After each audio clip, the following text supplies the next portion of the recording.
System failure imminent. All flight controls compromised. The automated voice cuts through the Boeing 767 cabin like a scythe.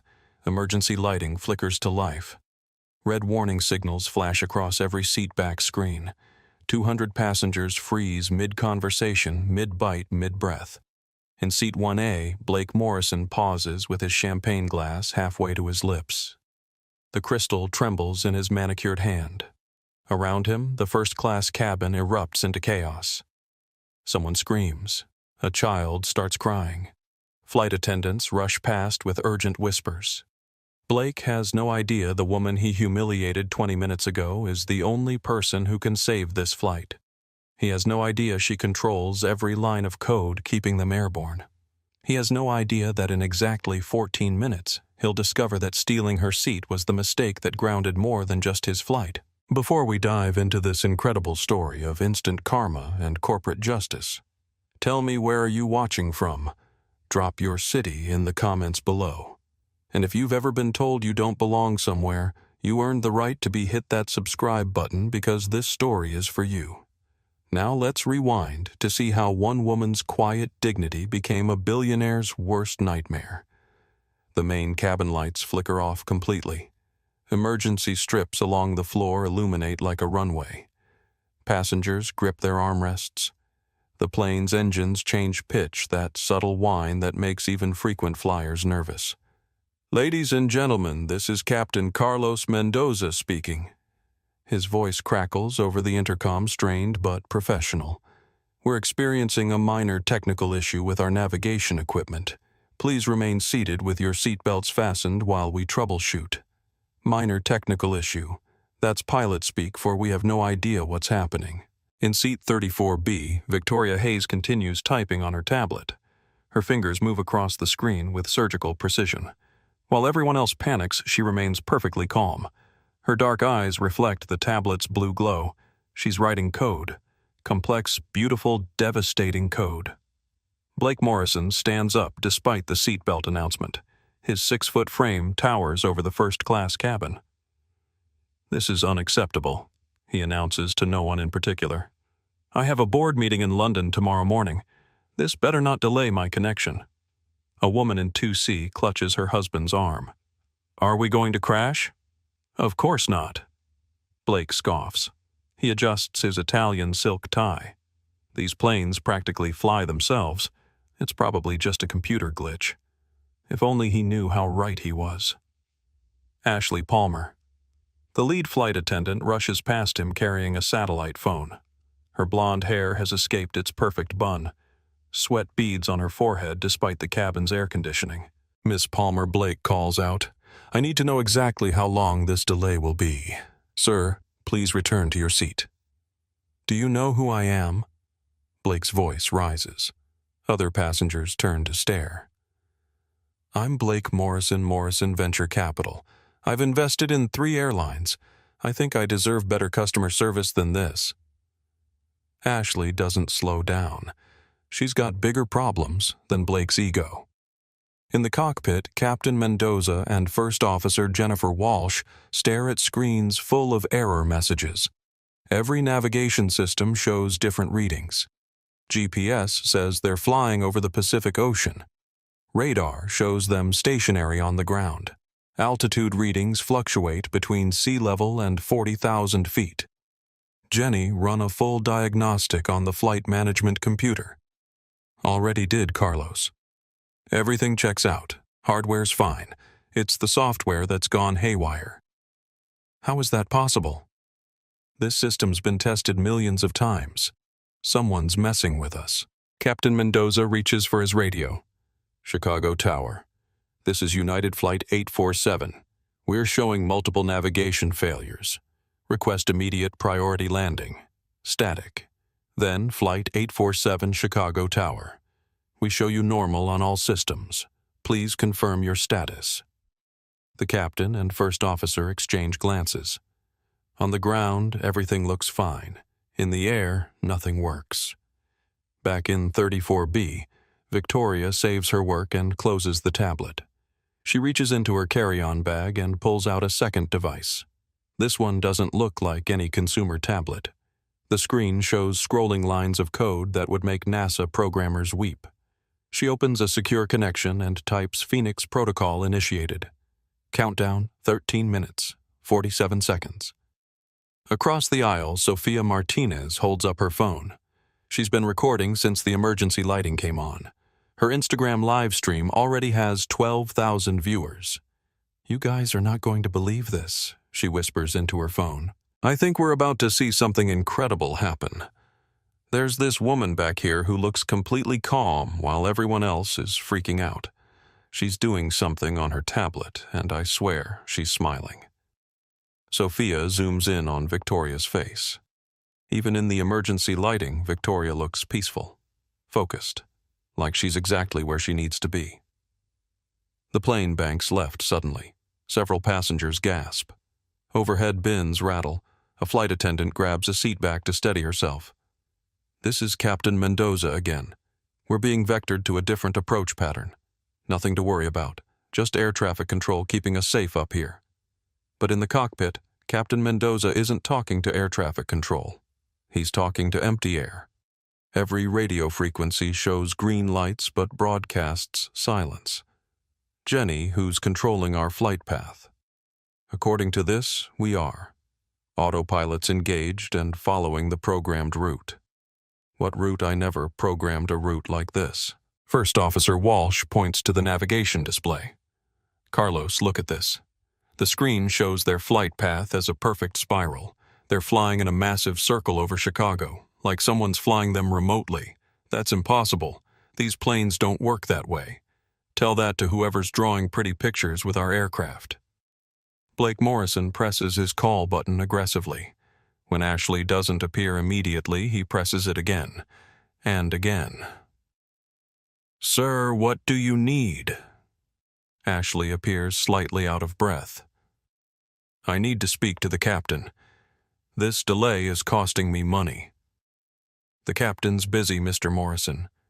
"Then get me the air marshal, or the CEO of this airline, someone with actual authority." Ashley wants to laugh.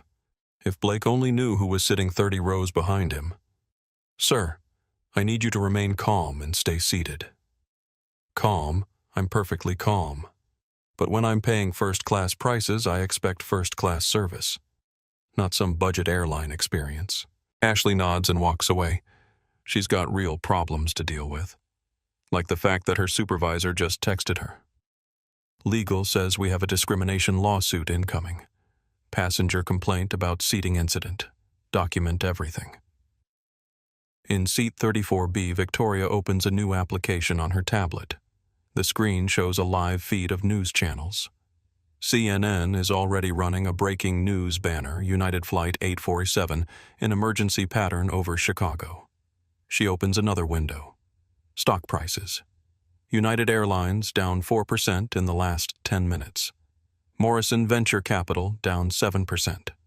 Investors are nervous when planes start flying in circles. Victoria opens a third window and begins typing a press release. Skylink Dynamics regrets to announce the temporary suspension of navigation services to United Airlines Flight 847. This action was taken in response to documented discrimination against company executives. Service will resume upon satisfactory resolution of this matter. She doesn't publish it yet. That comes later. The plane levels off. The intercom crackles to life again.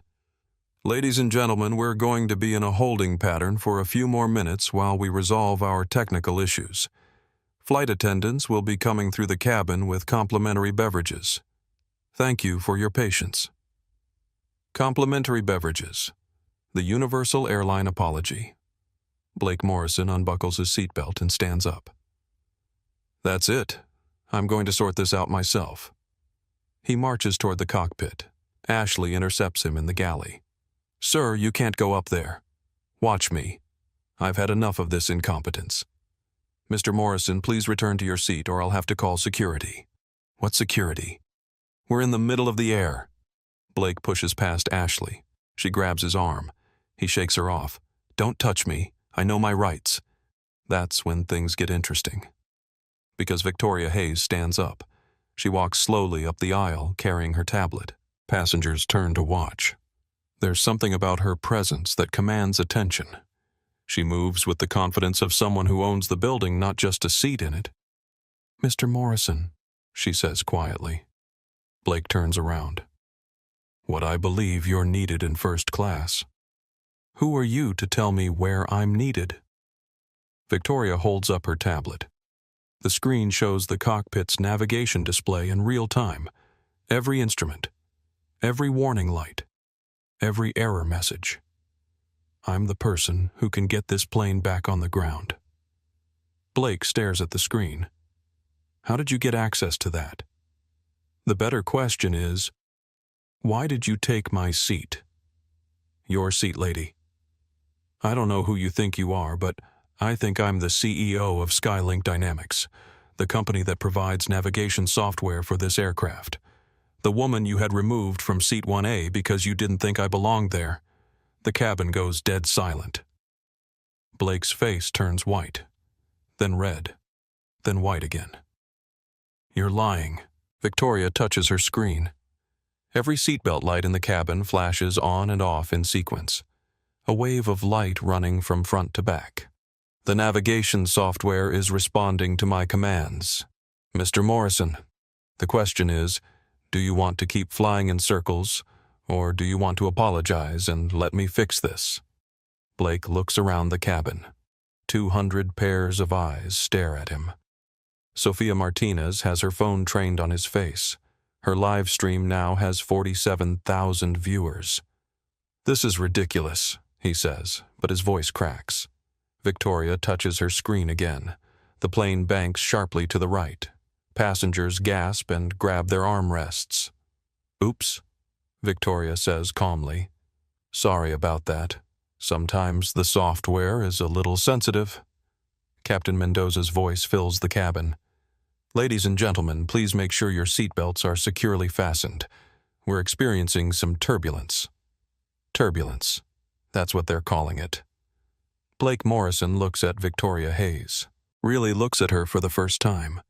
He sees intelligence in her dark eyes, confidence in her posture, power in her stillness. He sees a woman who doesn't need to raise her voice to command respect. And for the first time in his entitled life, Blake Morrison realizes he might be in serious trouble. The countdown timer on Victoria's tablet reads 9 minutes 23 seconds. The real show is just beginning. 2 hours earlier, Chicago O'Hare Terminal 3 buzzed with the usual chaos of international departures. Rain hammered the floor-to-ceiling windows. Thunder rolled across the runway like a warning. Victoria Hayes pulled her hood up as she walked through the terminal. The charcoal gray sweatshirt had seen better days. Her jeans were comfortable, not designer. Her sneakers were practical, not fashionable. She carried a worn leather duffel bag that had traveled the world but looked like it belonged in a college dorm. To every passenger she passed, Victoria looked like exactly what she wasn't ordinary. She paused at a Starbucks, ordered a black coffee, and checked her phone. 47 missed calls from her assistant. 32 text messages from her board of directors. The London deal was worth $800 million. Her presence was required in exactly 9 hours. But Victoria had learned something over 20 years of building Skylink Dynamics. The best way to understand your customers is to become one. She paid for her coffee with cash and walked toward gate G14. Behind her, 3 businessmen in expensive suits discussed the European markets. Their voices carried that particular arrogance of men who'd never been told no. "The problem with these AI companies," one said loudly, "is they're all run by kids who think they understand business, or diversity hires who check the right boxes but can't execute another added." Victoria smiled to herself. Skylink Dynamics had outperformed every competitor for 6 consecutive years. But these men would never believe that a black woman in a hoodie could run a company they probably invested in. She approached the gate area. Flight 847 to London showed on time on the departure board, but Victoria knew better. Her weather algorithms predicted a 2-hour delay. She'd planned for it. The gate agent, Richard Steinberg, sat behind his desk looking perpetually irritated. His name tag hung crooked on a wrinkled uniform. When he saw Victoria approaching, his expression soured further. "Can I help you?" Victoria handed him her boarding pass. Richard scanned it and frowned. "First class, that's correct." Richard stared at her sweatshirt, then her jeans, then her sneakers. He scanned the boarding pass again. "Is this your ticket?" "Yes, it's my ticket." "I mean, did you purchase this yourself?" Victoria set down her coffee. "I'm sorry, what exactly are you asking? Sometimes people find tickets, or there are mix-ups with the booking system." "There's no mix-up. That's my name on the boarding pass." Richard called over his colleague, a thin woman with severe glasses. "Janet, can you double-check this?" Janet examined Victoria's boarding pass like it might burst into flames. "Seat 1A. Hayes, Victoria. Purchased 3 weeks ago." "See," Victoria said. "No mix-up." Richard handed back her boarding pass with obvious reluctance. "Well, I guess everything checks out." "I guess it does." Victoria walked away before Richard could think of another reason to question her. Behind her, she heard Janet whisper, "These upgrade scams are getting more sophisticated." She found a quiet corner near the window and opened her tablet. Email after email about the London acquisition. Her team was nervous. The British company's board was traditional old-school skeptical of American technology. Victoria's presence would close the deal, but only if she could get there on time. "Excuse me, miss." Victoria looked up to see a security officer standing beside her chair. "Is that your bag?" He pointed to her duffel bag. "Yes, it's mine. I need you to open it for inspection. I already went through security. Random additional screening. New TSA protocol." Victoria looked around. She was the only passenger being randomly screened in a gate area full of travelers. But she unzipped her bag anyway. The officer rummaged through her belongings. T-shirts, jeans, laptop phone chargers. Nothing remotely suspicious. "You traveling for business or pleasure business?" "What kind of business?" "Technology consulting." "Consulting." He said it like the word tasted bad. What company? Skylink Dynamics. The officer had never heard of it, which wasn't surprising. Most people didn't know the company that powered their flights, their GPS systems, their digital lives. "Where's your laptop bag? Business travelers usually have proper equipment." Victoria pulled out her tablet. "This is my equipment." "That's it. Just a tablet." "It's all I need." The officer finished his inspection and walked away without apology. Victoria repacked her bag and checked her watch. Boarding would start soon. Across the seating area, Isabella Fairmont observed the entire exchange. Isabella was everything Victoria wasn't: perfectly coiffed blonde hair, tailored Chanel suit, jewelry that cost more than most people's cars. She sat in the first-class waiting area, a glass-walled section that separated premium passengers from the masses. Isabella was on United Airlines' board of directors. She'd fought against the Skylink Dynamics contract 2 years ago. Too risky, she'd argued. Too much power in the hands of a single company. But the CEO had overruled her. The technology was too good to ignore. Now she watched this casual woman get hassled by security and felt satisfied. Standards were important. First class meant something. You couldn't just let anyone sit anywhere. The gate agent's voice crackled over the intercom. "Ladies and gentlemen, we are now beginning the boarding process for Flight 847 to London. We invite our first class and platinum elite passengers to board at this time." Isabella gathered her Louis Vuitton carry-on and walked to the priority boarding line. Behind her, Blake Morrison appeared carrying a briefcase that probably cost more than most cars. Blake was late because Blake was always late. He operated on the assumption that planes like people would wait for him. And they usually did.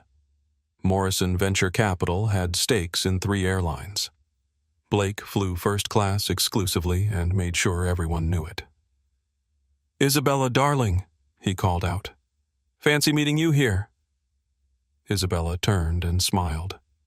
Blake was useful, rich, connected, and completely lacking in social awareness. Perfect for board politics. "Blake, I didn't know you were on this flight. Last-minute business in London. You know how it is." They reached the gate together. Richard Steinberg's demeanor changed completely when he saw Isabella's board member identification.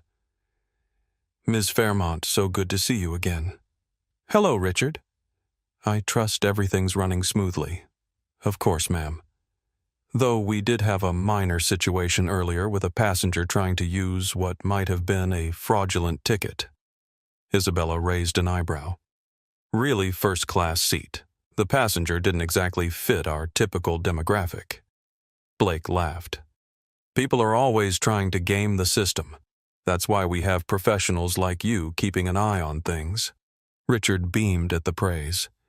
"Just doing my job, sir." Victoria approached the boarding line behind a family with young children. The parents struggled with car seats and diaper bags while their toddler had a complete meltdown. "This is exactly why I avoid commercial flights," Blake said loudly to Isabella. "The quality of passengers has really declined."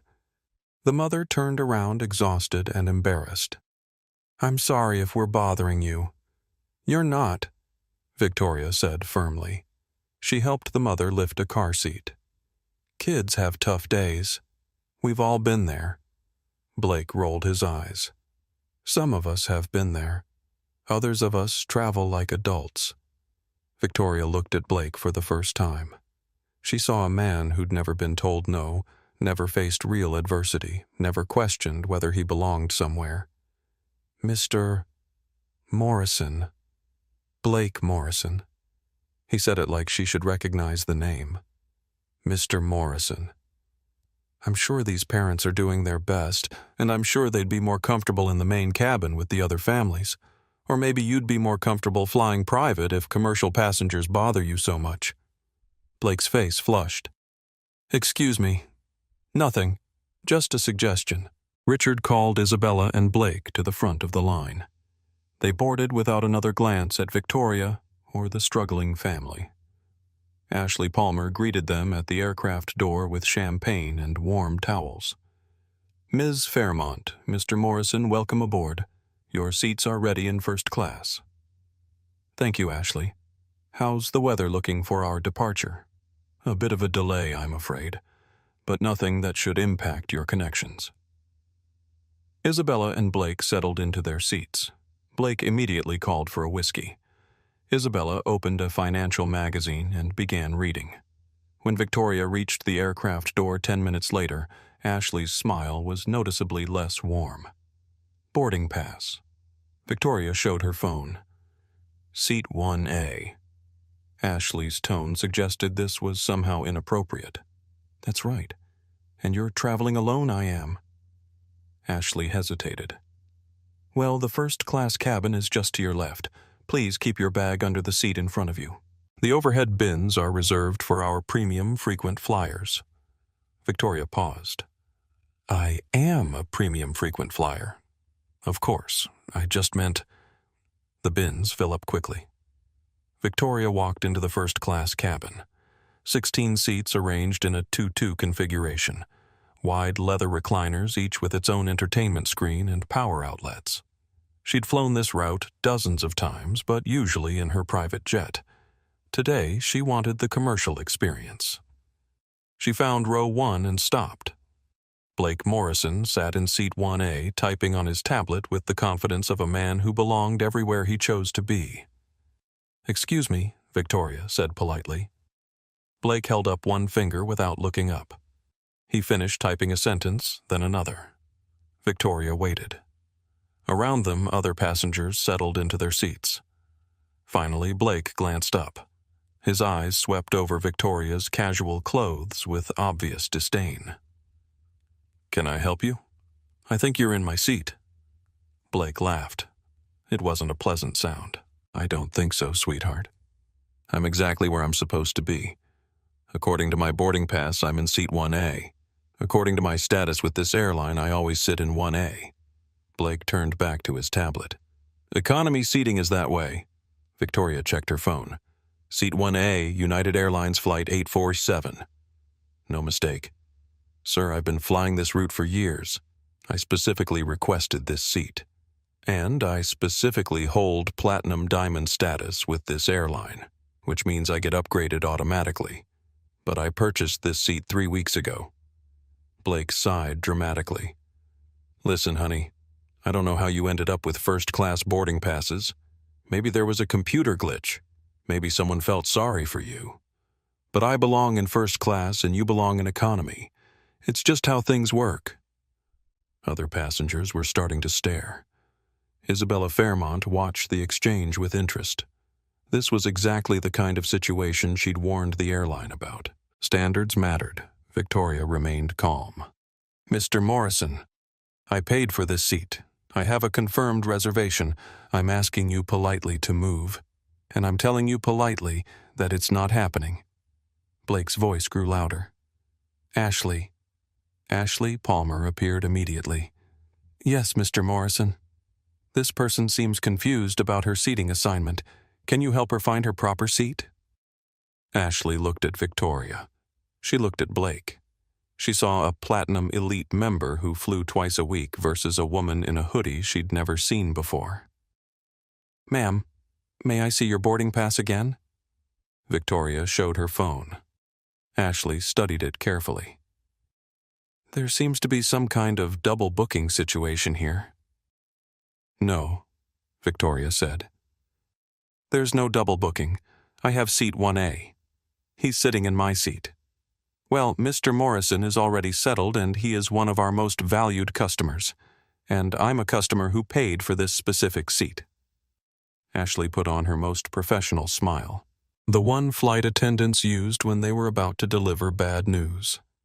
I'm going to have to ask you to take another seat. We have a lovely spot available in row 34. It's an exit row with extra leg room. You're moving me to economy. I'm resolving a seating conflict in the most efficient way possible. Blake smiled smugly. Thanks, Ashley.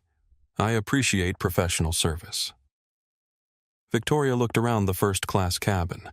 16 pairs of eyes watched her. Some looked uncomfortable. Some looked judgmental. None looked supportive. Except for one. Sophia Martinez in seat 2B had her phone out. She'd been recording since the conversation started. Her finger hovered over the live stream button. This is about to get interesting, Sophia whispered to her phone. This lady clearly has the right seat, but they're trying to kick her out because of how she looks. This is so wrong. Victoria made a decision. She could fight this publicly. She could call security. She could pull out her CEO credentials and humiliate everyone involved. Or she could play the long game. Row 34. Yes, ma'am. Right this way. Victoria picked up her duffel bag. As she walked past Blake, she said quietly, Enjoy your flight, Mr. Morrison. Something in her tone made Blake look up. For just a moment, he saw something in Victoria's eyes that made him uncomfortable.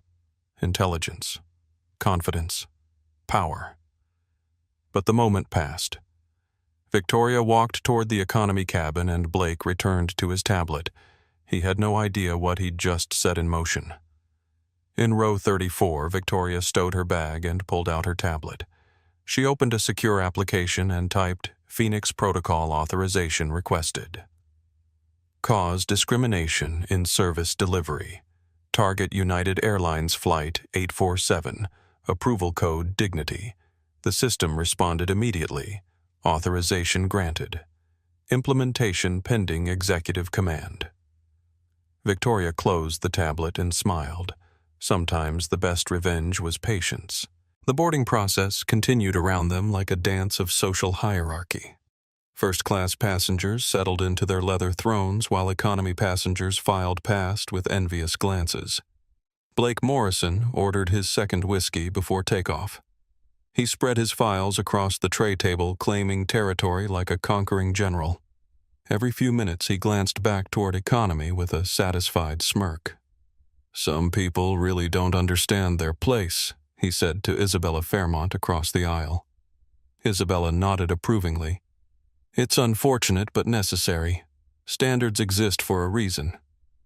In seat 2B, Sofia Martinez was having a very different conversation with her phone camera. "Okay, beautiful people, you are not going to believe what I just witnessed," she whispered. "This woman, and I'm talking about a perfectly polite, well-spoken woman, just got kicked out of her paid first-class seat because some entitled businessman decided he belonged there more than she did." Sofia's Instagram live stream had gained viewers throughout the boarding drama. Her follower count was modest, 22,000 lifestyle and travel enthusiasts, but her audience was engaged. Comments poured in. "What airline is this? Please tell me you're recording everything. This is 2024. How is this still happening? Get that man's name. I'm trying to be respectful here," Sofia continued. "But this is exactly the kind of bias we need to call out. This lady paid for her seat just like everyone else, but because she wasn't dressed like she stepped off a magazine cover, they moved her to the back." Behind her, David Thornton in seat 3A cleared his throat. He was a civil rights attorney traveling to London for a conference on workplace discrimination. The irony wasn't lost on him. "Excuse me," he said to Ashley Palmer as she passed. "What happened with that seating situation?" Ashley paused. "Just a minor booking issue, sir. Nothing to worry about. It looked like discrimination to me." Ashley's smile tightened. "I can assure you, sir, we treat all passengers equally. Company policy." David pulled out his business card. "David Thornton, Civil Rights Law Firm. You might want to document exactly what happened here." Ashley's face went pale. She hurried toward the galley to find her supervisor. In first class, Blake caught fragments of the conversation. He turned to Isabella with a concerned expression. "Are they seriously making this into a legal issue? Over a seating mix-up?" "People love to play the victim card these days," Isabella replied, not looking up from her magazine. "That's why we have to be firm about policies. Still, maybe I should offer to switch seats, just to avoid any unpleasantness." Isabella finally looked at him. "Blake, if you give in now, every passenger with a smartphone and a grievance will think they can bully their way into first class. We cannot set that precedent." Blake nodded, reassured. Isabella always knew how to handle these situations. That's why she was on the board. What Blake didn't know was that Isabella was texting frantically under her magazine, "Alert Legal. Potential discrimination incident on Flight 847. Passenger recording. Need damage control strategy immediately." In the economy cabin, Victoria Hayes had transformed row 34 into a mobile command center. Her tablet was connected to the plane's Wi-Fi system, but not through normal passenger channels. Skylink Dynamics had backdoor access to every aircraft running their navigation software, which was 93% of commercial aviation worldwide. Victoria opened a secure terminal and began typing code that would make Pentagon hackers weep with joy. Her fingers moved across the virtual keyboard with the precision of a classical pianist performing Carnegie Hall. First, she accessed the flight management system. Every modern aircraft was essentially a computer with wings. Navigation, communication, environmental controls, entertainment systems, everything ran on interconnected software. Skylink Dynamics had designed most of it. Victoria pulled up the passenger manifest. There was her name, Hayes, Victoria. Seat assignment 1A. Purchased November 3rd. Confirmation number SK847LA1. She pulled up Blake Morrison's record. Morrison Blake, seat assignment 3A, upgraded today.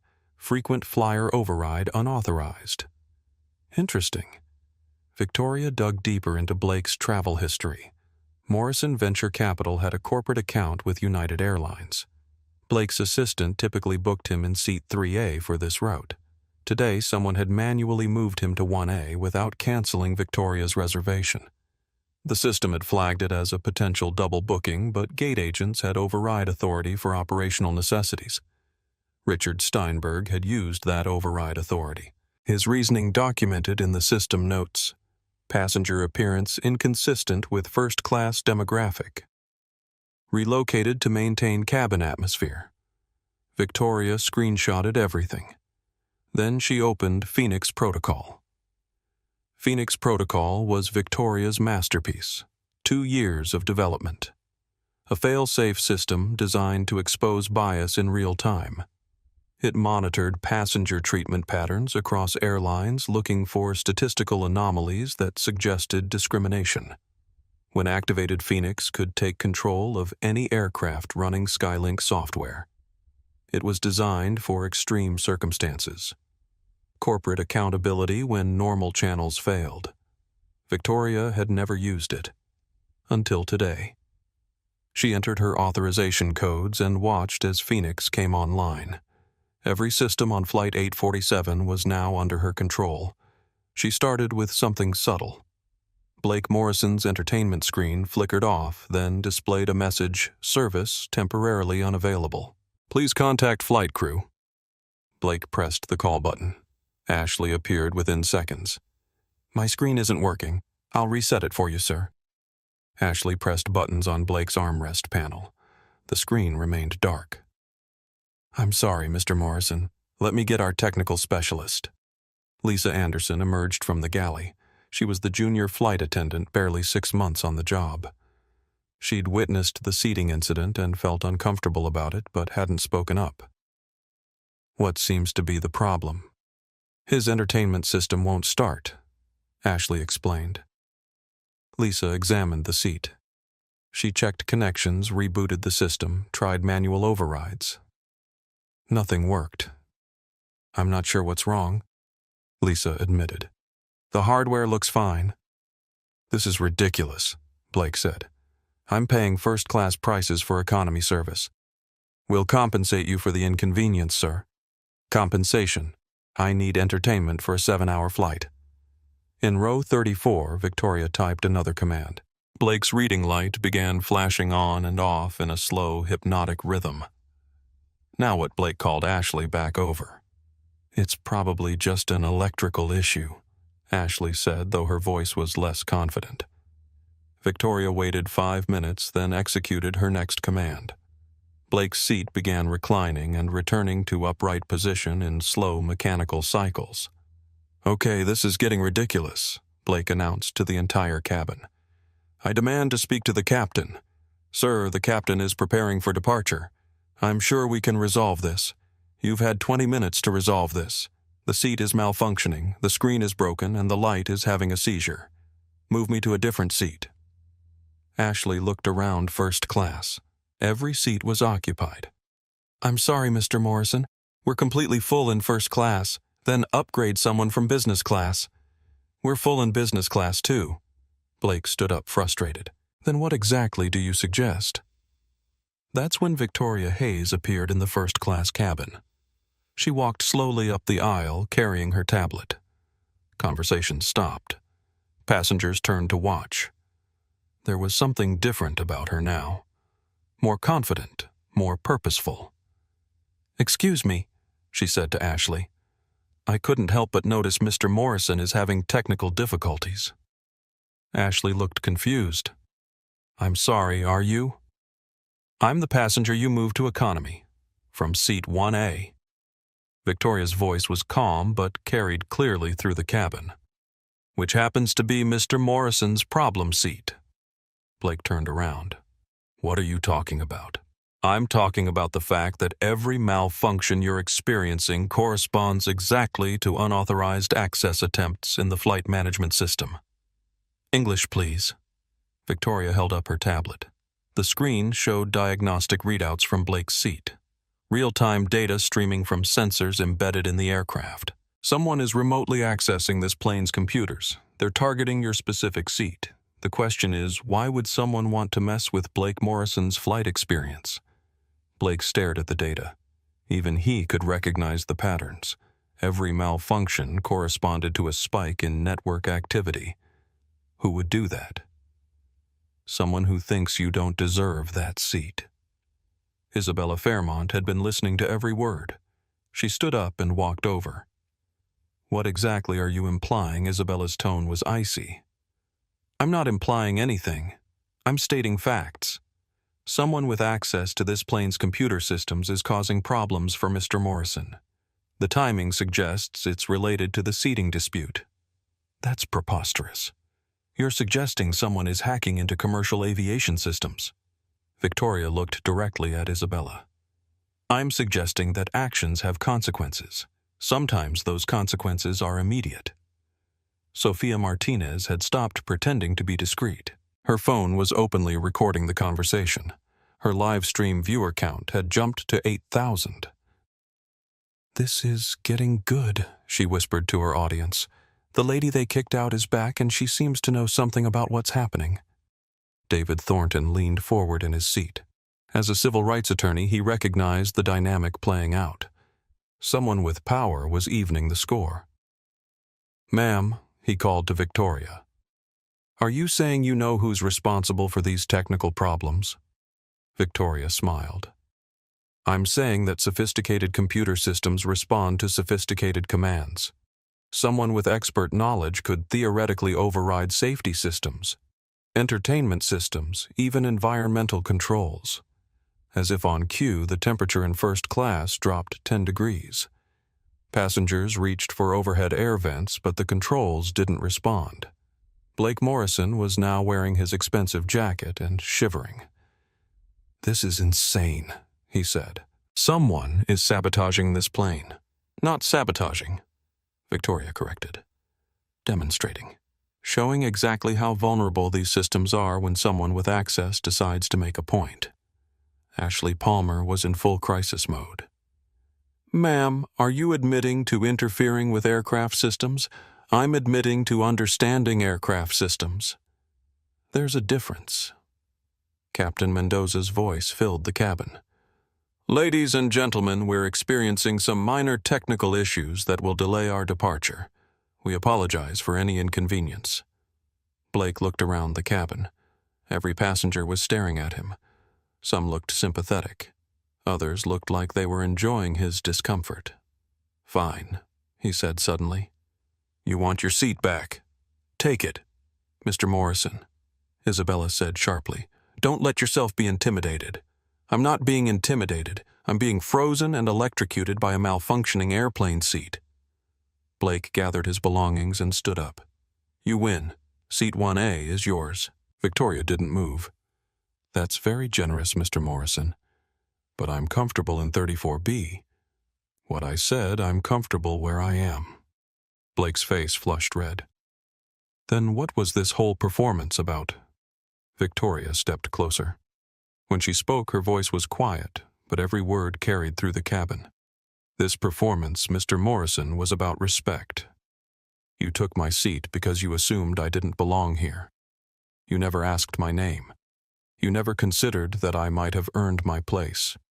You saw my skin color and my clothes and decided I was lesser than you." The cabin was completely silent now. When the flight attendant asked me to move, I moved, because I believe in dignity over drama. But I also believe in consequences. You wanted to see what happens when someone doesn't know their place. So I showed you. Victoria held up her tablet. "These technical problems aren't random, Mr. Morrison. They're targeted, they're personal, and they're completely under my control." Blake's mouth opened and closed without sound. "You see, Mr. Morrison, I don't just understand computer systems. I designed them. Skylink Dynamics. We provide navigation software for this aircraft. For most aircraft, actually." Isabella Fairmont's face went white. "That's impossible." "Is it? Would you like me to prove it?"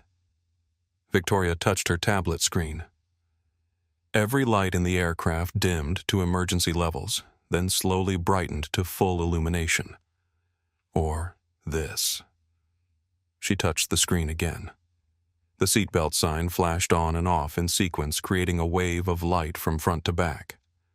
Or this. The captain's voice came over the intercom, but the words were clearly not his. "Ladies and gentlemen, we are currently under the command of passenger Victoria Hayes, CEO of Skylink Dynamics. Please remain calm while we resolve this extraordinary situation." Captain Mendoza burst from the cockpit, his face a mixture of confusion and alarm. What the hell just happened to my PA system? Victoria looked up at him calmly. Hello, Captain Mendoza. I'm Victoria Hayes. I believe we need to talk. The captain stared at her, then at her tablet, then at Blake Morrison, who was now sitting in his malfunctioning seat looking like he'd seen a ghost. Ms. Hayes, are you telling me you have control of my aircraft? I'm telling you that I have control of the systems that keep your aircraft flying, which for all practical purposes means I control your aircraft. That's unprecedented. Yes. Illegal.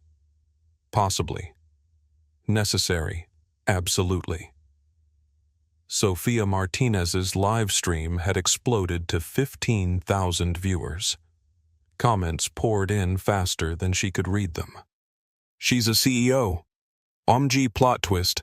Drag him queen. Is this real? Someone call the news. Victoria addressed the captain directly. I don't want to hurt anyone, Captain Mendoza.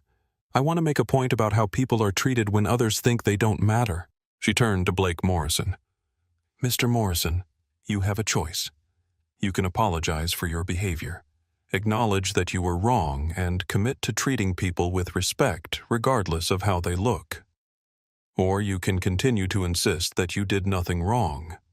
And if I choose option 2, Victoria's smile was calm and terrifying. Then we continue flying in circles until you change your mind. I have enough fuel for 6 hours of holding patterns. How's your schedule looking? Blake looked at Isabella Fairmont. Isabella looked at the captain. The captain looked at Victoria's tablet, which was currently displaying real-time control of his navigation systems. Ma'am, Captain Mendoza said carefully. What exactly do you want? Victoria stood up and addressed the entire cabin. I want everyone on this plane to understand that respect isn't earned by the size of your bank account, or the color of your skin, or the designer labels you wear. Respect is owed to every human being simply because they're human. She pointed to Blake. This man took my seat because he assumed he mattered more than I did. When I asked politely for what was rightfully mine, he dismissed me. When the flight crew had to choose between us, they chose him because his status mattered more than my reservation. Victoria's voice grew stronger. But here's what they didn't know. I don't just fly on these planes. I make these planes fly. Every navigation system, every safety protocol, every computer that keeps you alive at 30,000 feet. My company built it.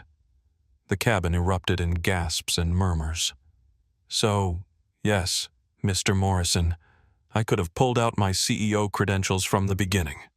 I could have had you ejected from this aircraft, but I wanted to see how far your assumptions would take you. I wanted to see if you'd do the right thing when you thought no one could stop you. Victoria looked directly at Blake. You failed that test, spectacularly. Blake Morrison sat in his malfunctioning seat surrounded by 200 witnesses to his humiliation. His expensive suit was wrinkled. His confident demeanor was shattered. His assumptions about who mattered and who didn't had been completely demolished. What do you want me to say? He whispered.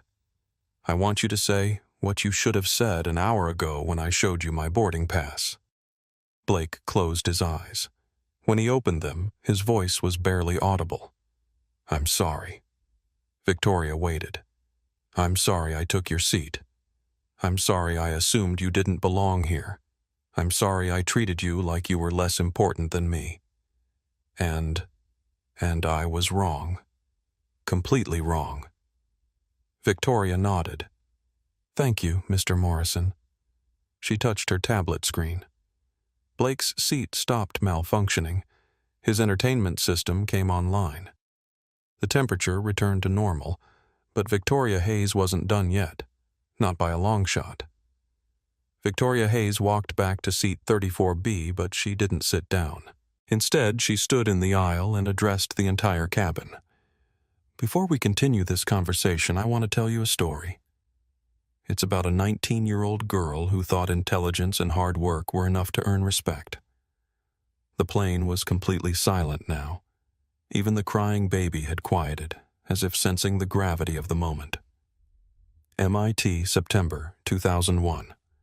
I was the only black woman in my computer science program, one of only 3 black students in the entire department. Victoria's voice was calm measured, but every word carried weight. I'd earned a full academic scholarship, perfect SAT scores, valedictorian of my high school, but none of that mattered to Professor Williams when he pulled me aside after my first programming assignment. Sophia Martinez's live stream had grown to 25,000 viewers. In the comments, people were sharing their own stories of discrimination, of being told they didn't belong. Professor Williams looked at my code, which was flawless, by the way, and said, "Victoria, have you considered switching to social work? Programming isn't really for people like you. You might be happier in a field where you can help your community." Murmurs of recognition rippled through the cabin. Every person of color on that plane knew that feeling. The polite suggestion that you might be better suited for something less ambitious. I went back to my dorm room that night and cried for exactly 10 minutes. Then I opened my laptop and began writing the first lines of code that would eventually become Skylink Dynamics. Victoria looked directly at Blake Morrison. "I didn't write that code from anger, Mr. Morrison. I wrote it from architecture. I wanted to build something so good, so essential, so revolutionary that no one could ever again question whether I belonged in the room." She pulled up a photo on her tablet and held it up for the cabin to see. A young black woman standing next to a massive computer server. This was me at 22 presenting my senior thesis on predictive navigation algorithms. The same algorithms that are currently flying this aircraft. The committee gave me highest honors, but Professor Williams still suggested I consider graduate school somewhere more appropriate for my background. David Thornton, the civil rights attorney, was taking notes. This wasn't just a story. It was testimony. I applied to 12 PhD programs. I was rejected from 11 of them. Not because my work wasn't excellent. It was revolutionary. But because 12 admission committees looked at my name and decided Victoria Hayes wasn't what a computer science PhD should look like. Victoria touched her tablet screen. The main cabin lights dimmed slightly, creating a more intimate atmosphere.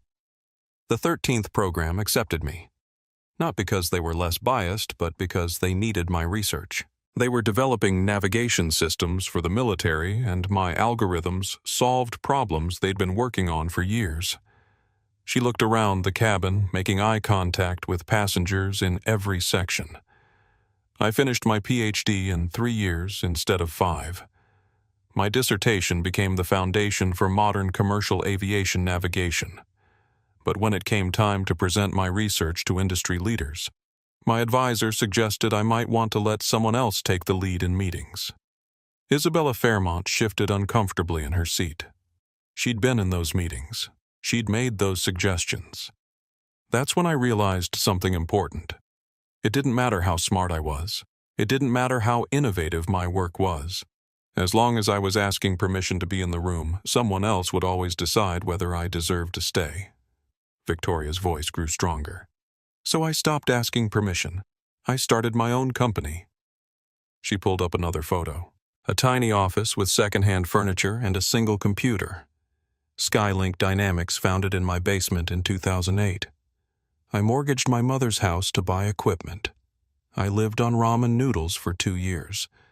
But I owned every line of code, every patent, every decision. The first airline to use our navigation software was Southwest. Not because they were progressive, but because they were desperate. Their existing system had failed during a storm and they needed something that worked. We gave them something better than working. We gave them perfect. Victoria smiled at the memory. Within 6 months, every major airline was calling. Not because they suddenly respected black women in technology, but because they couldn't ignore results.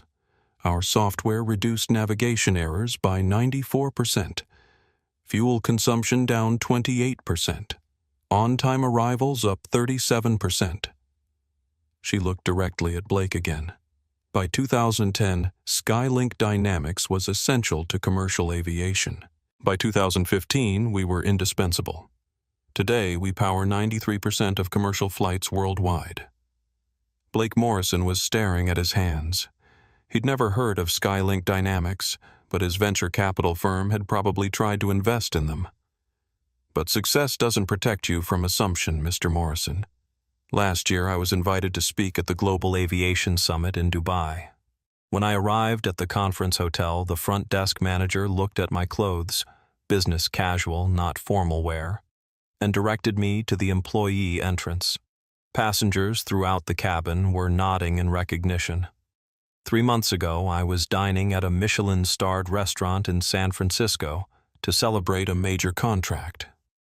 The sommelier assumed I couldn't pronounce the wine names and offered to recommend something more familiar. Victoria's voice remained steady, but her eyes flashed with remembered frustration. 6 weeks ago, I was shopping for a car for my daughter. She's 16, just got her license. The salesman took one look at me and showed me the used cars. When I asked about new models, he suggested I talk to financing first to see what you qualify for. She paused, letting that sink in. I bought the dealership, not the car, the entire dealership. The cabin erupted in applause. Even some of the first-class passengers clapped. But the story that brings us to today happened 3 years ago. My daughter Maya was accepted to Phillips Exeter Academy, full scholarship based on her exceptional academic performance. Victoria's voice caught slightly. During orientation, a teacher looked at Maya and said, "It's wonderful that the school is giving opportunities to students who wouldn't normally have access to this level of education." She assumed Maya was there for charity, not merit. The emotion in Victoria's voice was raw now. That night, Maya came home crying. Not because she couldn't handle the academic challenge, but because she was tired of being treated like she didn't earn her place. Victoria looked around the cabin. That's when I created Phoenix Protocol, a fail-safe system designed to expose bias when normal channels fail. I never intended to use it. But I wanted to know that if my daughter ever faced discrimination, I couldn't fight through normal means. I had options. She held up her tablet. Phoenix can take control of any system running Skylink software. It's designed for extreme circumstances. When respect can't be requested, it can be demanded. Captain Mendoza, who had been listening from the cockpit doorway, stepped forward. Ms. Hayes, with all due respect, taking control of commercial aircraft systems is unprecedented. Yes, but so is this. Victoria gestured around the cabin. How many other passengers have been moved from their paid seats because someone decided they didn't look right? How many have been told they don't belong in spaces they earned access to? She looked directly at the captain. You've been flying for what, 20 years? Have you ever seen a white passenger moved from first class to accommodate a black passenger's status upgrade? Captain Mendoza was silent. Phoenix Protocol isn't about revenge. It's about revelation. It's about showing people what happens when assumptions meet consequences. Victoria touched her tablet screen. The plane's intercom crackled to life. Ladies and gentlemen, this is Victoria Hayes speaking. In approximately 5 minutes, I'm going to do something that will permanently change how airlines handle passenger discrimination. Blake Morrison looked up sharply. What do you mean? Victoria smiled. I mean, Mr. Morrison, that your assumption about who belongs in Seat 1A is about to cost United Airlines approximately $200 million. Isabella Fairmont stood up abruptly. You can't be serious. I'm very serious. Phoenix Protocol isn't just about this flight. It's about every flight, every reservation, every passenger who's ever been told they don't belong. Victoria looked around the cabin one more time. You see, when you build the infrastructure that powers an entire industry, you have certain advantages. Phoenix Protocol has been quietly documenting discriminatory patterns across all airlines using Skylink software for the past 18 months. Her smile was calm and terrifying. We know which passengers get randomly selected for additional screening. We know which reservations get mysteriously lost in the system. We know which customers get upgraded and which get downgraded. And we know why. Victoria held up her tablet. The screen showed statistical data scrolling past faster than anyone could read. Phoenix has documented 847,000 incidents of algorithmic bias in airline passenger treatment over the past year and a half. Today's incident with Mr. Morrison is just the tip of the iceberg. She looked directly at Isabella Fairmont. And in exactly 3 minutes, all of that data becomes public. The silence that followed was deafening, because everyone on that plane suddenly realized they weren't just witnesses to a seating dispute. They were witnesses to a revolution. The plane's communication systems came alive with a sound no commercial aircraft should make. The high-pitched whine of a system being overridden by external commands. Captain Mendoza's face went pale. That's not possible. Our systems have multiple fail-safes. Victoria looked up at him calmly. Your systems have fail-safes against random failures, not against administrative override by the company that designed them. She touched her tablet screen. Every passenger's individual air conditioning unit activated simultaneously, creating a whoosh of air that swept through the cabin like a mechanical sigh. Phoenix Protocol has 3 phases, Victoria announced. Phase 1 documentation. We've been quietly recording discriminatory patterns for 18 months. The main cabin screens flickered to life, displaying real-time data, passenger discrimination incidents. Last 30 days, United Airlines 247 incidents, American Airlines 892 incidents, Delta Airlines 094 incidents, Southwest Airlines 234 incidents, Phase 2. Demonstration. Victoria touched her screen again. The cabin lights began a slow, rhythmic pulse, not alarming but impossible to ignore. Every passenger on every flight experiences a slight modification to their service based on algorithmic profiling, seat assignments, meal choices, upgrade availability, even which bathrooms are cleaned first. It's all influenced by demographic data. Blake Morrison's voice was hoarse. You're saying airlines actively discriminate. I'm saying airlines use passenger profiling algorithms that have discriminatory outcomes. Whether it's active or passive doesn't matter to the passengers who experience it. Sophia Martinez's live stream had exploded to 47,000 viewers.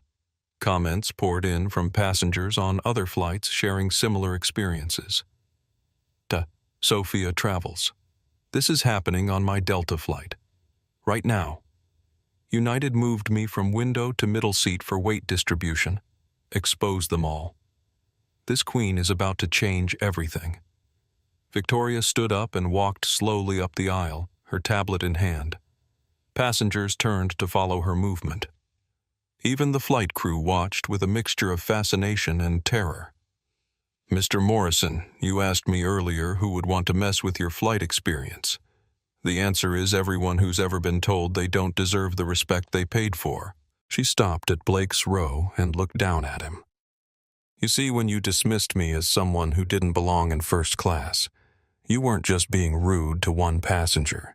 You were perpetuating a pattern that affects millions of travelers every year. Blake's expensive suit was wrinkled. Now his confident demeanor completely shattered. I didn't know. Exactly. You didn't know because you never had to know.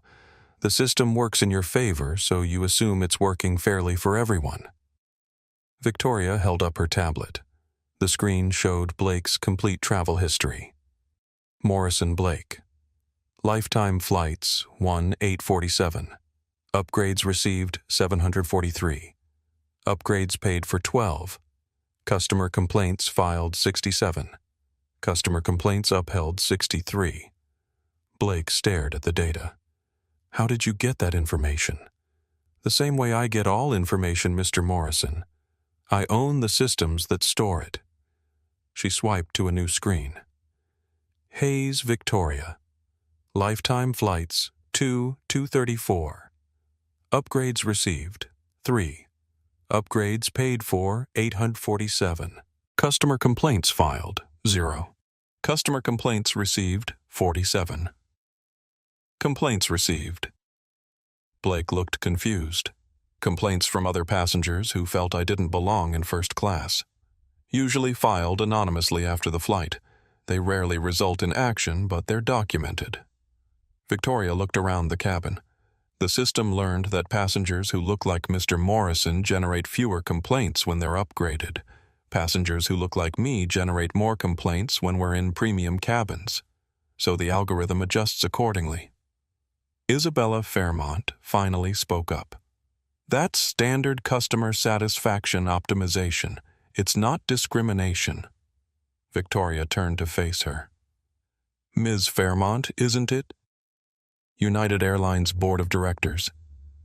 Isabella's face went white. How do you know who I am? The same way I know you voted against the Skylink Dynamics contract in 2022. The same way I know you've been pushing to replace our navigation software with a system that has 47% more errors but costs United 20% less. Victoria's smile was sharp as a blade. The same way I know you're currently texting your legal team about damage control. Isabella looked down at her phone, which she'd been typing on surreptitiously under her magazine. The screen was dark. My phone isn't working. No electronic devices on this aircraft are working except mine. Phoenix Protocol includes communication isolation. No calls in or out until we resolve this situation. Captain Mendoza stepped forward. Ms. Hayes, you're putting hundreds of lives at risk. Am I captain, or am I exposing a risk that was already there? Victoria touched her tablet. The cockpit door, which had been locked according to post-9/11 protocol, clicked open. Your aircraft systems are functioning perfectly. Better than perfectly, actually. Phoenix Protocol has optimized your fuel consumption by 12% and your navigation efficiency by 8%. You've never flown a more stable flight path. She gestured toward the cockpit. But none of your controls work anymore. You can't change course, adjust altitude, or communicate with ground control without my permission. The captain's hand moved instinctively toward his radio. I wouldn't, Captain. Emergency protocols are suspended. Phoenix doesn't recognize your authority in this situation. This is mutiny. This is accountability. There's a difference. Victoria addressed the entire cabin again. Phase 3. Revolution. She touched her tablet screen. Every passenger's entertainment system activated simultaneously, displaying the same message. Phoenix Protocol activated passenger discrimination evidence. Public release in 0447. A countdown timer appeared ticking down from 4 minutes and 47 seconds. In less than 5 minutes, 18 months of documented bias will be released to every major news outlet, government regulatory agency, and civil rights organization in the world. Blake Morrison stood up unsteadily. You can't do this. Think about the economic impact. Airlines employ millions of people. I am thinking about them. I'm thinking about every airline employee who's been told to treat passengers differently based on their appearance. I'm thinking about every gate agent who's been trained to use operational discretion to resolve conflicts in favor of certain demographics. Victoria looked directly at Ashley Palmer, who was standing frozen in the galley. Ms. Palmer, how many times have you been told to relocate passengers for the comfort of other customers? Ashley's face crumpled. I was just following policy. What policy specifically? The unwritten policy. Explain the unwritten policy to everyone here. Ashley looked around desperately for support. Finding none, she spoke in a whisper that somehow carried through the silent cabin. If there's a conflict between passengers, prioritize the one with higher status. If someone complains about another passenger's appearance or behavior, relocate the person causing complaints. Keep premium cabins. Comfortable. Comfortable for whom? For passengers who look like they belong there. Victoria nodded sadly. Thank you for your honesty. She turned back to the cabin. Ms. Palmer isn't evil. Mr. Morrison isn't evil. Ms. Fairmont isn't evil. They're all just participating in a system that rewards bias and calls it customer service. The countdown timer showed 03:22. But systems can be changed. Phoenix Protocol isn't just about punishment. It's about transformation. Victoria touched her screen. New data appeared on every entertainment display. Skylink Dynamics Bias. Detection Protocol. Real-time discrimination, monitoring, automatic incident reporting, mandatory bias. Training integration. Every airline running Skylink software will now have real-time bias detection. Every reservation, every upgrade, every customer service interaction will be monitored for discriminatory patterns. She looked at Captain Mendoza. Pilots will receive alerts when passenger treatment shows racial, gender, or socioeconomic bias. Flight crews will get immediate training modules when incidents are detected. She looked at Isabella Fairmont. Board members will receive monthly reports on bias incidents and mandatory training on equitable service delivery. She looked at Blake Morrison. And passengers like you, Mr. Morrison, will discover that privilege doesn't override other people's rights. The countdown timer showed 02:15. Blake Morrison was sweating now despite the controlled cabin temperature. What do you want? An apology. Money. I'll do whatever you ask. I want you to understand something, Mr. Morrison. This isn't about you anymore. This is about everyone who looks like me, who's been told they don't belong in spaces they earned access to. Victoria's voice grew stronger. This is about my daughter, who will never have to wonder if she's good enough just because someone else thinks she doesn't look right. She looked around the cabin. This is about creating a world where respect isn't earned through designer clothes or skin color or family connections, but through basic human dignity. The countdown timer showed 01:30. Phoenix Protocol will monitor every commercial flight in real time. Discriminatory treatment will be flagged immediately. Patterns of bias will result in automatic investigations. No more, he said, she said. No more benefit of the doubt for systems that perpetuate inequality. Captain Mendoza made one last attempt. Ms. Hayes, please. Think about what you're doing. This will destroy the airline industry. Victoria looked at him with genuine sympathy. Captain, the airline industry destroys people every day through normalized bias. I'm not destroying anything. I'm rebuilding it. The countdown timer showed 00:45. Everyone on this plane is about to become part of history. The day commercial aviation became accountable for how it treats every passenger equally.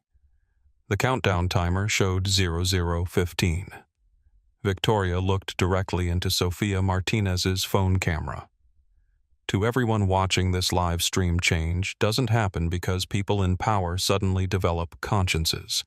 Change happens because systems are redesigned to make bias impossible. 00:10. Today, flying while black becomes as safe as flying while white. 00:05. Victoria smiled. Phoenix Protocol execute. 0:00. Every screen in the aircraft went white. Then slowly data began flowing across every display. Names, dates, flight numbers, incident reports. 18 months of documented discrimination scrolling past in an endless stream. And simultaneously the same data appeared on news websites, government servers, civil rights databases, and social media platforms worldwide. The revolution was no longer coming. It had arrived. The moment Phoenix Protocol went live, Victoria Hayes's tablet exploded with notifications. News alerts, government agency responses, civil rights organizations mobilizing. The data dump was trending worldwide within seconds. Hashtag Phoenix Protocol, Airline discrimination, Victoria Hayes, flight. Justice. Sophia Martinez's live stream had reached 87,000 viewers and was climbing exponentially. Comments poured in so fast they became an unreadable blur of outrage and support. But inside Flight 847, time seemed suspended. Blake Morrison sat in his malfunctioning seat staring at the evidence scrolling across his personal screen. His own travel history was there highlighted in red where the algorithm had flagged preferential treatment. "This can't be legal," he whispered. Victoria looked down at him calmly. "Mr. Morrison, what you're seeing isn't illegal. It's just transparent." Isabella Fairmont was frantically trying to get her phone to work. As a board member, she needed to contact United's crisis management team immediately. Ms. Fairmont, Victoria said your communication devices will remain offline until we resolve the immediate situation. What situation? You've already released your data. The data release was Phase 3. We're now in Phase 4. There's a Phase 4. Victoria's smile was serene and terrifying. Accountability. She touched her tablet screen. The main cabin address system activated. Ladies and gentlemen, you are currently witnessing the largest corporate accountability action in aviation history. In the past 4 minutes, evidence of widespread discrimination has been delivered to A-List, appeared on every screen. Federal Aviation Administration, Department of Transportation, Equal Employment Opportunity Commission, Department of Justice, Civil Rights Division, International Civil Aviation Organization, European Aviation, Safety Agency, 47 major news organizations, 23 civil rights advocacy groups. But data without consequences is just documentation. Phoenix Protocol includes enforcement mechanisms. Victoria touched her screen again. New information appeared.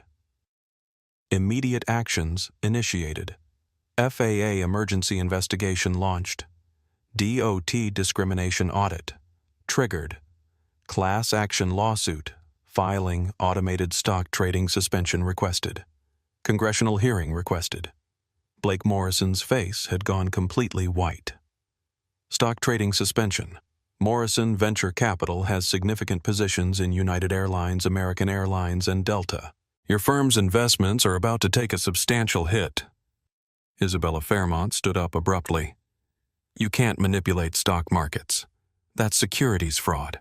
I'm not manipulating anything, Ms. Fairmont. I'm releasing factual information that the market has a right to know. If that information affects stock prices, that's the market responding to transparency. Victoria held up her tablet. Real-time stock prices were plummeting. United Airlines, 23%, American Airlines, 18%, Delta Airlines, 21%, Southwest Airlines, 12%. The market doesn't like discrimination, apparently. Captain Mendoza was monitoring his radio systems. Ms. Hayes, we're receiving emergency communications from ground control.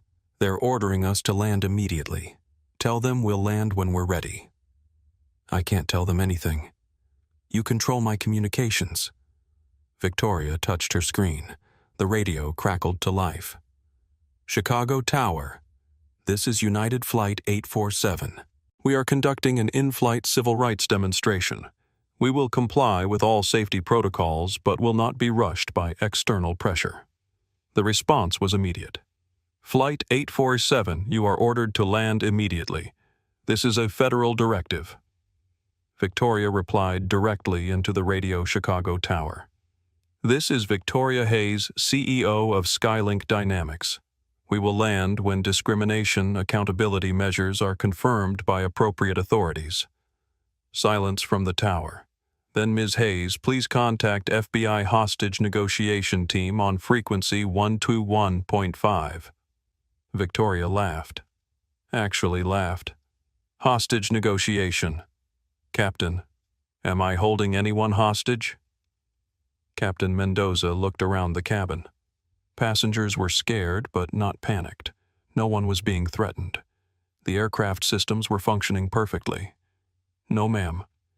Everyone appears to be free to move about the cabin. That's because this isn't a hijacking. It's a teaching moment. Victoria addressed the passengers directly. Everyone on this flight is free to leave the moment we land. No one is being held against their will. You're simply witnessing what happens when someone with power decides to use it responsibly. She looked at Blake Morrison. Mr. Morrison, you used your perceived power to take my seat because you assumed I didn't deserve it. I'm using my actual power to show you what earned respect looks like. Blake's voice was barely a whisper. What do you want from me? I want you to understand that actions have consequences. Your assumption that I didn't belong in first class has cost your investment firm approximately $47 million in the past 10 minutes. Blake pulled up his phone's trading app. Even though Wi-Fi was disabled, his cached portfolio showed the devastating losses. This is insane. You're destroying people's livelihoods over a seat assignment. Mr. Morrison, I'm not destroying anything. I'm revealing what was already broken. Victoria walked to the front of the cabin and faced all the passengers. How many of you have witnessed discrimination on flights but said nothing because it wasn't your problem? Several passengers raised their hands slowly. How many of you have been victims of discrimination but stayed quiet because you didn't want to cause a scene? More hands went up. How many of you work in industries where bias is normal but unspoken? Nearly half the cabin raised their hands. Phoenix Protocol isn't just about airlines. It's about every system that rewards prejudice and calls it policy. Victoria's tablet chimed with an incoming call. She accepted it, putting it on speaker. Ms. Hayes, this is Director Sarah Chen from the FAA. I need to speak with you immediately. Director Chen, you're on speaker with the entire cabin. Please proceed. Ms. Hayes, you've initiated an unauthorized takeover of commercial aircraft systems. This is a federal crime, regardless of your motivations. Director Chen, I've initiated an accountability protocol using systems my company designed and owns. Every passenger on this aircraft is safe. Every system is functioning optimally. The only thing I've taken control of is transparency. You're holding an aircraft with 200 passengers in violation of federal aviation regulations. Victoria looked around the cabin. Director Chen, would anyone like to file a complaint about their safety? Silence. Director Chen, would anyone like to report feeling threatened or endangered? More silence. It seems your hostage situation is actually a customer satisfaction survey. Director Chen. David Thornton, the civil rights attorney, stood up. Director Chen. This is David Thornton, civil rights law firm. I'm a passenger on this flight, and I can confirm that no federal crimes are being committed here. Mr. Thornton, aircraft systems are under unauthorized control. Aircraft systems are under the control of the company that designed them, Director Chen. Skylink Dynamics has legitimate administrative access to their own software. Victoria smiled at David. Thank you, counselor. She addressed the phone again. Director Chen, Phoenix Protocol will release aircraft control the moment United Airlines, American Airlines, and Delta Airlines commit to implementing real-time bias monitoring systems. That's extortion. That's negotiation. The difference is motivation. Isabella Fairmont couldn't stay quiet any longer. Director Chen. This is Isabella Fairmont, United Airlines Board of Directors. This woman is a terrorist. Victoria turned to Isabella with genuine curiosity. Ms. Fairmont, what am I terrorizing? You're attacking our business model. Your business model includes discrimination? Isabella's face flushed red. That's not what I meant. Then what did you mean? Isabella looked around the cabin for support. She found hostile faces staring back at her. I meant that you can't just change entire industries because you don't like how things work. Victoria's voice was patient, like a teacher explaining basic concepts to a slow student. Ms. Fairmont, I'm not changing anything because I don't like it. I'm changing it because it's wrong. She held up her tablet. Would you like to see your personal bias score? My what? Phoenix Protocol has been analyzing your decisions as a board member for 18 months. Every vote you cast on passenger service policies, every budget allocation you approved, every customer complaint, resolution you influenced. Data appeared on the main screens. Fairmont, Isabella. Bias analysis. Decisions favoring white passengers. 847. Decisions favoring non-white passengers. 23. Budget allocated to diversity training. $67,000. Budget allocated to executive retreats. $2.3 million. Discrimination complaints dismissed. 234. Isabella stared at the data in horror. That's taken completely out of context. Is it Phoenix Protocol only measures actions and outcomes? Ms. Fairmont. Context is what people use to justify bias. Victoria's tablet chimed again. Another incoming call. Ms. Hayes, this is CNN breaking news. Can you comment on the data you've released? CNN, you're on speaker with Flight 847. I can tell you that everything Phoenix Protocol revealed is factual, verified, and legally obtained. Ms. Hayes, what do you hope to accomplish? I hope to accomplish a world where my daughter can fly anywhere without being questioned about whether she belongs there. Sophia Martinez held up her phone. CNN, this is Sophia Martinez. I'm live streaming everything from inside the plane. This lady isn't a terrorist. She's a hero. The CNN reporter's voice was excited. Sophia, can you describe what's happening? What's happening is that a brilliant woman is using her own technology to expose discrimination that airlines have been hiding for years. Victoria nodded to Sophia gratefully. CNN, would you like to interview other passengers about their experiences with airline discrimination? Absolutely. Victoria touched her screen. The PA system activated. Ladies and gentlemen, CNN is on the line. Anyone who wants to share their experiences with airline bias is welcome to speak. David Thornton stood up first. This is David Thornton. I'm a civil rights attorney, and I can tell you that what Ms. Hayes has documented represents the largest evidence collection of institutional bias I've ever seen. A woman from economy class raised her hand. This is Maria Santos. Last month, American Airlines moved me from an aisle seat to a middle seat because another passenger complained about sitting next to someone who might not speak English. I speak 4 languages and hold 2 master's degrees. An elderly black man in the back stood up. This is Robert Johnson. United Airlines lost my reservation 3 times in 6 months, always for computer errors. Always when I was traveling with my white grandson for family visits. One by one, passengers shared stories. The cabin became a confession booth for discrimination, each story adding weight to Victoria's case. Blake Morrison listened to every word. His face showed the gradual realization of someone who'd been swimming in privilege so long he'd forgotten what water felt like. Finally, he stood up. CNN. This is Blake Morrison. I'm the passenger who took Ms. Hayes' seat. Victoria looked surprised. She hadn't expected Blake to speak voluntarily. I want to say that I was completely wrong, not just about the seat, but about everything. I made assumptions based on appearance, and I was completely, utterly wrong.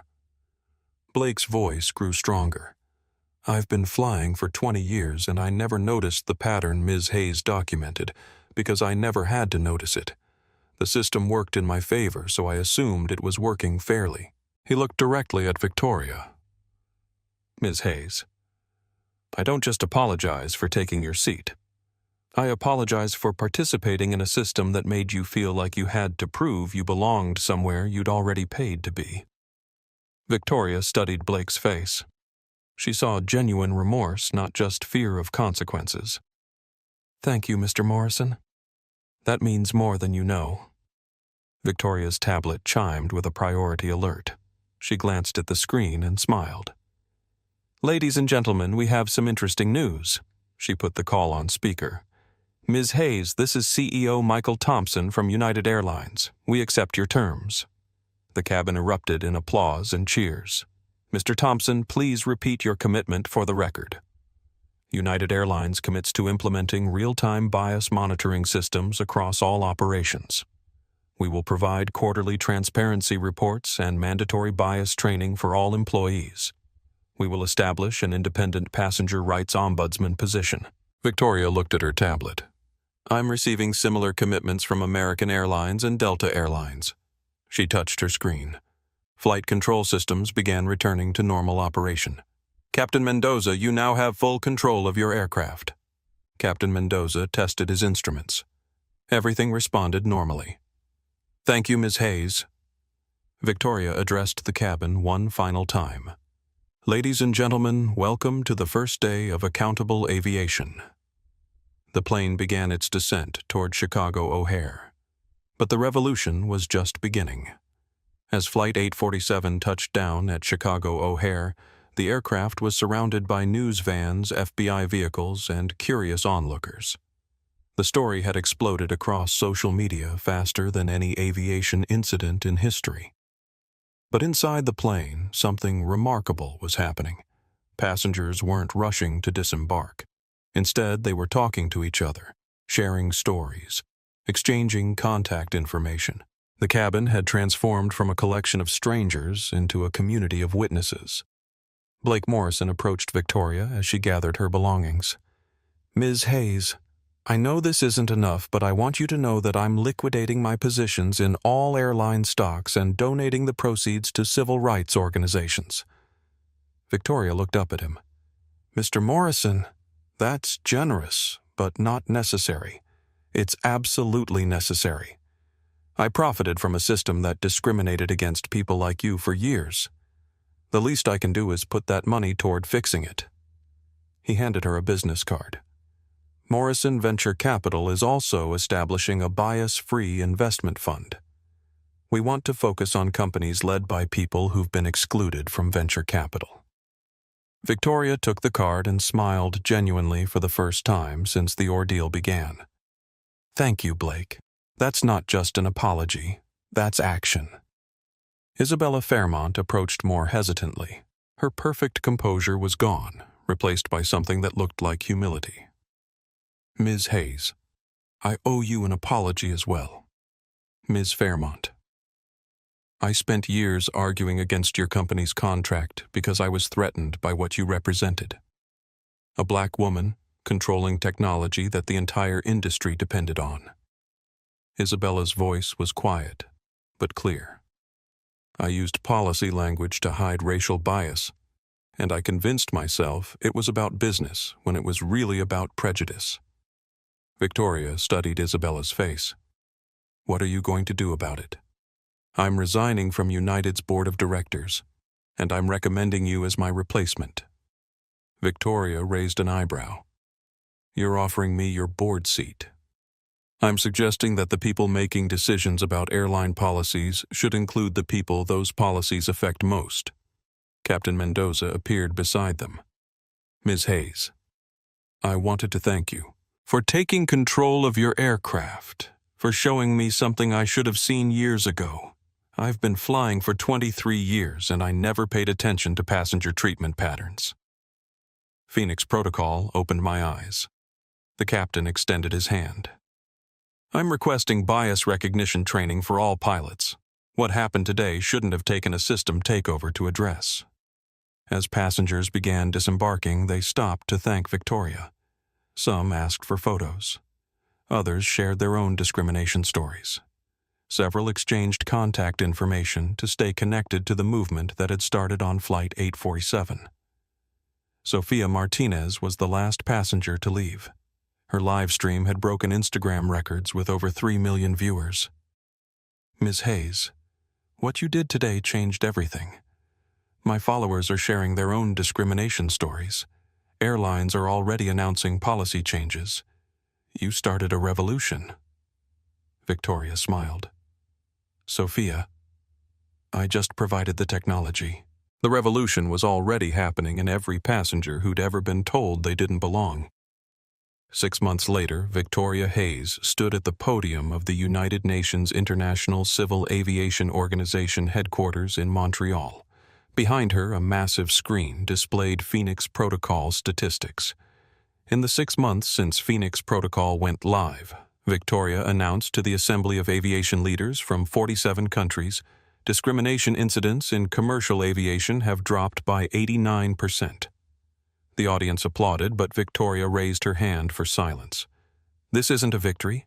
This is a baseline. Phoenix Protocol didn't eliminate bias. It just made bias impossible to hide. She clicked to the next slide. Real change came from airlines choosing to train employees differently, hire more diversely, and design policies that protect passengers instead of profit margins.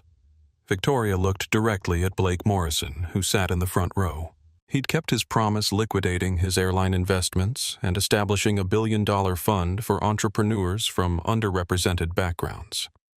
Change also came from passengers like Blake Morrison, who used their privilege to amplify voices that had been silenced instead of protecting systems that served them personally. Blake nodded, his face serious but proud. Victoria clicked to her final slide. Phoenix Protocol is now active on 97% of commercial aircraft worldwide. But technology isn't the solution. Accountability is the solution. Technology just makes accountability unavoidable. She paused, looking out at the assembly. My daughter Maya turned 17 last month. She flew to college interviews in 5 cities, and for the first time in her life she was never questioned about whether she belonged in her seat. Victoria's voice caught slightly. That's not because people suddenly stopped having prejudices. It's because systems now make it impossible to act on those prejudices without consequences. The assembly rose in sustained applause. After the presentation, Victoria walked outside into the Montreal sunshine. Her phone buzzed with a text from Maya. Mom, just saw your UN speech online. You didn't just get your seat back. You redesigned the whole airplane. Love you. Victoria smiled and looked up at the aircraft crossing the sky above her. Somewhere up there, passengers were being treated with dignity, not because it was profitable, but because it was right. Her phone buzzed again. This time it was Ashley Palmer, the flight attendant from Flight 847. Ms. Hayes finished pilot training today, thanks to the scholarship program you established. First day as Captain Ashley Palmer tomorrow. Thank you for showing me what real leadership looks like. Victoria had established the scholarship program as part of Phoenix Protocol's ongoing mission. Former airline employees who had perpetuated discrimination could receive retraining and education to become leaders in bias-free aviation. She typed back, "Congratulations, Captain Palmer. The sky belongs to everyone now." As Victoria walked toward her car, she reflected on how far they'd all come. Blake Morrison was funding minority entrepreneurs. Isabella Fairmont was consulting for diversity initiatives. Ashley Palmer was becoming the kind of pilot who would never let discrimination happen on her flights. And Flight 847 had become a symbol, not of confrontation, but of transformation, not of revenge, but of revelation. Victoria's daughter Maya was right. She hadn't just reclaimed her seat.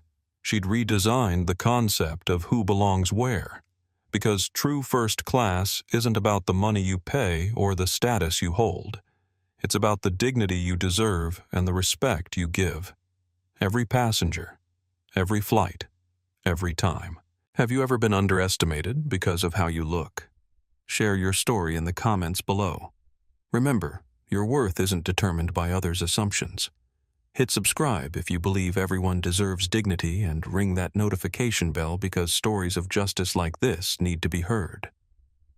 Until next time, fly with purpose, stand for respect, and never let anyone convince you that you don't belong in spaces you've earned the right to be.